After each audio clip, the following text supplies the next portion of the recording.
우리는 하나님의 그 능력을 의지하고 살아갑니다.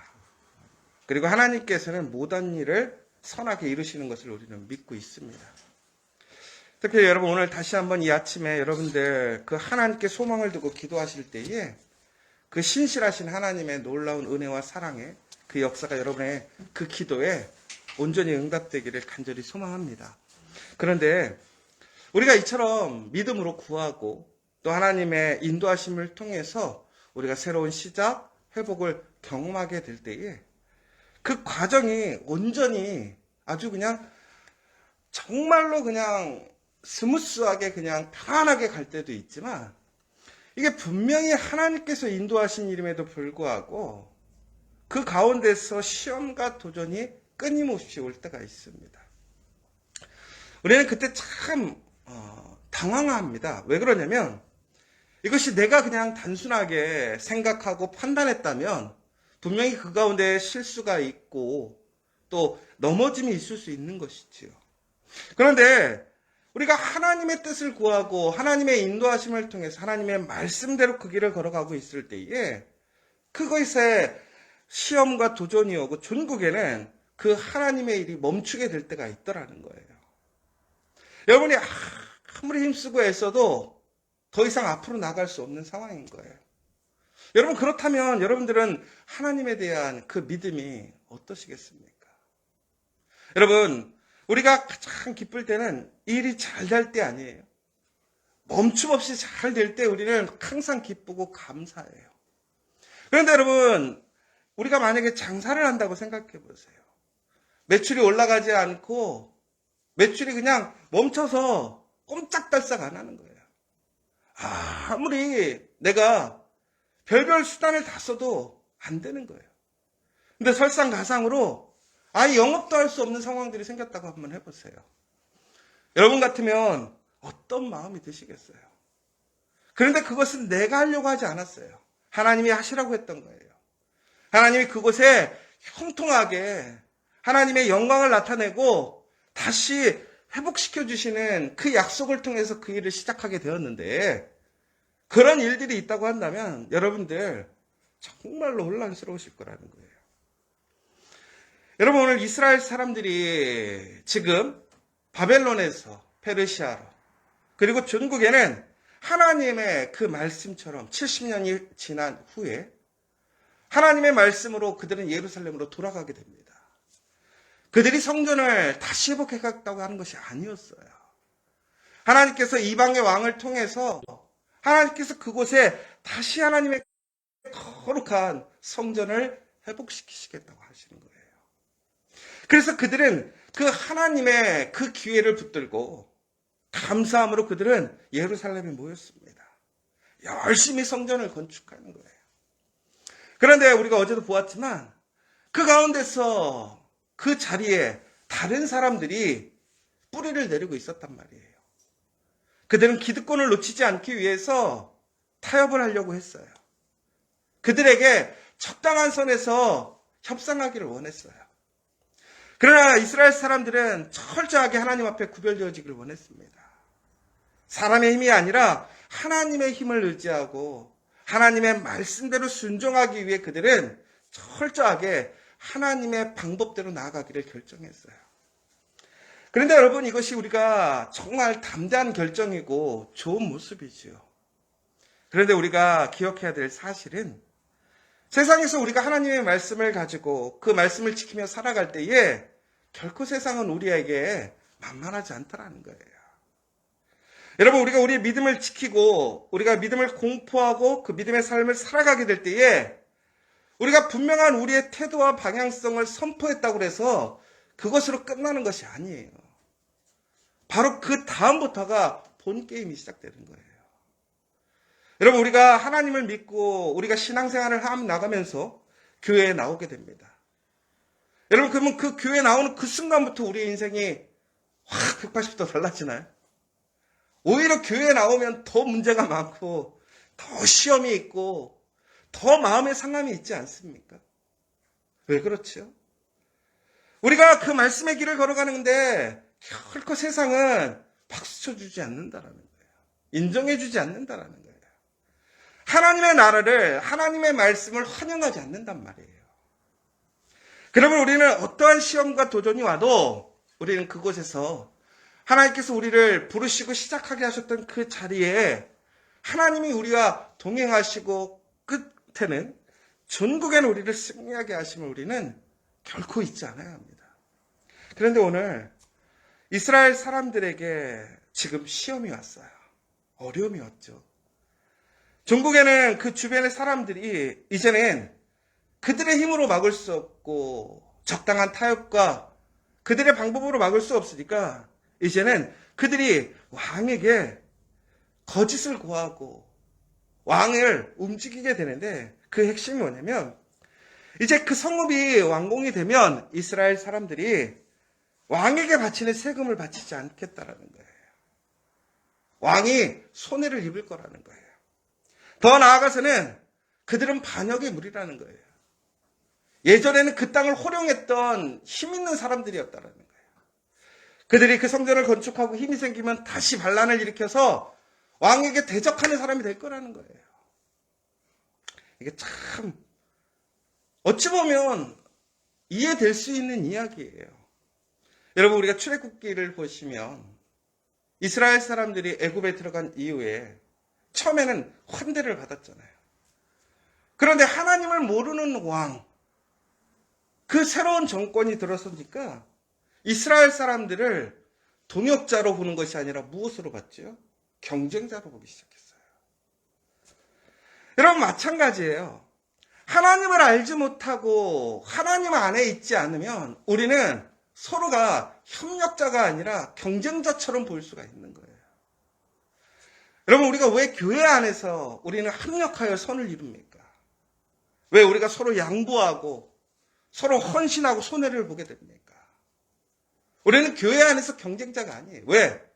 하나님을 통해서 우리는 하나님의 자녀로서 우리는 하나님의 그 공급하심을 우리는 충만하게 받기 때문에 우리는 우리가 아무리 나의 것을 내어주고 내가 양보하고 손해보고 헌신해도 하나님께서 그 모든 것을 채워주시기 때문에 더 큰 사랑과 은혜로 인도해 주시기 때문에 우리는 그럴 수가 있는 거예요. 그런데 하나님이 없는 사람들은 하나님의 공급함이 없는 거예요. 하나님의 은혜가 없는 거예요. 그러니까 자기의 것을 뺏기면 어떻게 된다고 생각하는 거예요? 죽는다고 생각하는 거예요. 오늘 예루살렘에 거주하는 사람들도 마찬가지고 하나님을 모르는 지금 이 새로운 왕도 마찬가지라는 거예요. 이스라엘 사람들이 그들에게 돌아서고 배반하게 된다면 그들이 잃어버릴 것들, 공급되지 못할 것들에 관심이 가 있는 거예요. 여러분, 저는 이 말씀을 보면서 여러분들의 마음은 진심으로 하나님께 있습니까? 하나님을 의지하고 계십니까? 여러분, 우리가 누군가에게 여유로운 마음, 베푸는 마음, 나눠주는 마음, 인정하는 마음, 헌신하는 마음, 섬기는 마음이 없다면 여러분, 우리는 그 하나님 안에 있지 않다라고 봐야 될 거예요. 우리가 교회를 다니고 교회에서 일을 한다고 해서 그것이 우리가 하나님의 사람이 결코 아니에요. 하나님의 사람은 철저하게 하나님을 의지하는 거예요. 하나님의 약속을 믿는 거예요. 하나님의 사랑을, 하나님의 섬김을, 그 예수 그리스도의 십자가를 우리는 보고 바라보는 거예요. 여러분, 그런데 그렇지 않고 세상 사람과 동일하게 나의 것을 빼앗기지 않으려고, 내가 손해보지 않으려고 그렇게 힘쓰고 살아간다면 그것이 진정으로 하나님을 의지하는 사람입니까? 하나님을 믿는 사람입니까?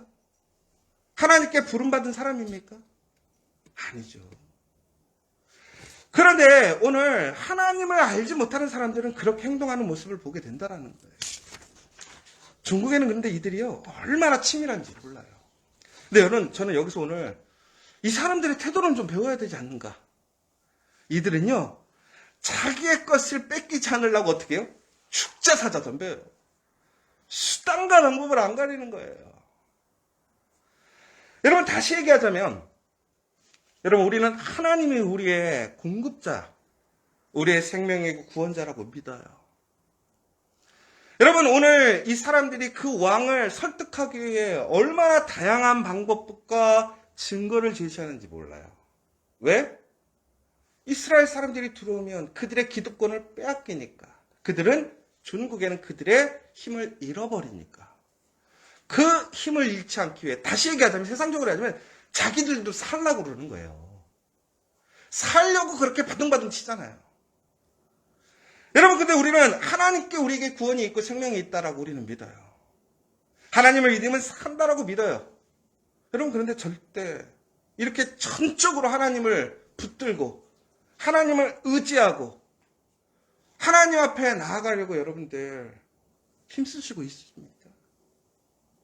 오늘 이들은 다양한 방법으로 그 왕에게 이야기를 해요. 왜 그렇습니까? 왕이 명령해야 바뀌는 거야. 왕이 명령하지면 안 바뀌는 거죠. 그러니까 이들은 누구를 설득해야 되냐면 왕을 설득해야 된단 말이에요. 여러분, 하물며 우리는 하나님을 믿는다고 하면서 우리는 하나님께 진심으로 기도할 때 이처럼 그 간절한 마음으로, 절실한 마음으로 정말 이것을 빼앗기면 안 된다라는 그 마음으로 하나님께 기도하고 있습니까? 여러분, 이들에게는 주어진 확신이 없어요. 이미 한 번 거절당했었어요. 그럼에도 불구하고 어떻게 해요? 다시 구하잖아요. 여러분, 그런데 우리는 하나님 앞에 진심으로 이렇게 끊임없이 정말 끈기 있게 절실하게 기도하느냐 이거예요. 그런데 하나님은 우리에게 뭐라고 약속하셨어요? 그렇게 간절히 간구하고 불쌍히 여겨달라고 간구하는 사람들에게 하나님은 어떻게 하십니까? 응답하시잖아요. 여러분, 저는 오늘 이 시간 다시 한번 여러분들 그 하나님께 간절히 기도하는 여러분들 되었으면 좋겠어요. 여러분의 삶을 하나님께 맡기고 여러분들에게 그 막힌 길, 어려운 길을 뚫어달라고 하나님께 간절히 부르짖는 사람들이 되기를 원합니다. 중국에는 어떻게 되냐면요, 그 왕이 그 이야기에 넘어갑니다. 그리고 어떻게 됐죠? 공사를 그치게 합니다. 그리고 조서를 내려서 공사 스톱하는 거예요. 그런데 이때 왕이 뭐라고 그러냐면, 너희는 이 일을 게으르게 하지 말고 왕에게 손해가 되게 하지 말게 빨리 가서 멈추게 하라는 거예요. 여러분, 이게 참 보니까 사람들은 손해보는 거 되게 싫어해요. 그렇죠? 왕이 자기에게 손해가 날까봐 야, 빨리 가서 멈추게 해. 여러분, 우리는 기도하지 않으면 손해받는 거예요. 그런데 우리는 기도하는 태도, 우리의 삶 속에서 하나님의 말씀을 의지하고 그 말씀으로 살아가는 태도에서 이처럼 빠릿빠릿하게 움직이고 계십니까? 여러분, 다른 거는 공과금 내고 혹은 우리 다른 세상의 일들은 얼마나 잘 챙겨요? 그런데 여러분, 우리가 기도 한번 놓친다고 우리는 막 안타까워하고 막 그래요? 예전에 우리가 막 집에서 공과금이나 막 이런 거 자꾸 놓치고 막 이러면 막 핀잔 주잖아요. 아유, 그걸 왜 자꾸 밀려갖고 돈을 그렇게 하냐고. 근데 솔직히 그 공과금 밀려봤자 이자 붙는 거 해봤자 뭐 돈 몇백 원밖에 안 된단 말이에요. 그런데 그거 갖고 막 사단이 나잖아요. 그런데 여러분, 기도 한번 놓쳤을 때 여러분들 그렇게 사단 내요? 아니, 그럴 수도 있지 뭐. 더 중요한 건 기도를 놓친지도 몰라. 그쵸? 여러분, 그러면 이게 무슨 얘기예요? 우리의 관심과 믿음은 하나님께 있지 않는 거예요. 여러분, 그런데 더 놀라운 게 있어요. 이 왕에게 이야기하던 사람들이 어떻게 하는지 아세요? 그 왕의 명령이 떨어지니까 급히 가서 그 권력으로 억자하여 그 공사를 그치게 했어요. 왕의 명령이 떨어지니까 어떻게 하는 거예요? 급하게 가서 공사를 못하게 막아버린 거예요. 그리고 중국에는 어떻게 됩니까? 20년 동안 이스라엘의 공사가 멈추는 시간이 돼요. 여러분, 여기서 근데 안타까운 게 하나 있어요. 하나님의 일이 중단된 거예요. 어떻게 이런 일이 일어납니까? 그런데 여러분, 우리가 하나님의 일을 하면서 이처럼 시험과 중단될 위기가 올 수도 있어요. 왜? 하나님을 믿지 않는 사람들. 세상에 그 손해보기를 싫어하는 사람들이 그 일을 막을 수 있기 때문에. 그런데 오늘 이스라엘의 문제가 뭔지 아십니까? 오늘 대적자들은 이처럼 자신의 손해를 입지 않기 위해서 그 왕의 명령이 떨어지니까 얼마나 적극적으로 가서 그것을 실행하는지 몰라요. 그런데 이미 이스라엘에게는 하나님의 명령이 주어졌습니까? 안 주어졌습니까? 하나님의 명령과 왕의 명령이 동시에 주어져 있었단 말이에요. 그런데 오늘 그들이 새로운 왕의 명령에 거부할 수 없겠죠. 그런데 중요한 것은 그 왕을 바꿀 수는 없지만 이스라엘 사람들은 하나님께 기도함으로 그 왕을 바꿀 수 있었단 말이에요. 그런데 오늘 이스라엘 사람들은 어떻게 하느냐? 하나님께 기도하지 않고 그 자리를 떠나버립니다. 여러분, 시험이 오고 멈춤이 올 때 우리가 해야 할 일이 뭔지 아십니까? 그 자리를 떠나는 것이 아니에요. 도망가는 게 아니에요. 오히려 그 자리가 기도의 자리가 돼야 돼요. 그 자리에 무릎을 꿇고 하나님께 기도함으로 하나님께서 그 일을 다시 풀어주기를 간구해야 한다는 거예요. 여러분, 그런데 오늘 이스라엘의 처음 시작을 생각해 보세요. 누가 그 일을 만드셨어요? 하나님이 왕에게 명령하셨어요. 왕의 마음을 감동시키고 그가 하나님을 인정하게 함으로 예루살렘의 성전이 다시 시작되었단 말이에요. 오늘 왕을 바꿀 수 있는 것은 사람이 아니에요. 누구예요? 하나님이에요. 그런데 그 하나님은 누구 편이에요? 우리 편이란 말이에요. 어떠한 상황도 중단도 우리를 멈추게 할 수 없어요. 하나님께 기도할 수 있는 상황이에요. 왜 하나님께서는 우리에게 이러한 일들을 주실까요? 그 원인을 찾는 것이 중요한 것이 아니에요. 그 시작 속에서, 그 멈춤 속에서 우리는 절대로 멈출 것이 아니라 그 자리에서 기도하는 자리가 돼야 돼요. 여러분, 시험과 문제의 자리가 생기고 멈춤의 자리가 생긴다면 그 자리에 기도하십시오. 그 자리를 기도의 집으로 만드십시오. 그러면 그 멈춤이 다시 새로운 시작이 될 줄 믿으시기 바랍니다. 오늘 우리는 하나님의 일이 약속이 지연되고 중단되는 일을 보게 됩니다. 여러분, 그러나 그 일은 결코 하나님의 일을 막을 수 없음을 믿으시기 바랍니다. 그리고 그러한 시험과 도전이 올수록 우리가 할 일은 뭐예요? 우리에게 주신 그 하나님을 더욱더 신뢰하는 거예요. 믿는 거예요. 그 약속을 믿고 간구하는 거예요. 그래서 전국에는 우리가 최종적으로 승리함으로 우리는 하나님의 영광에 참여할 수 있음을 믿으시기 바랍니다. 전적으로 더욱더 하나님을 의지하십시오.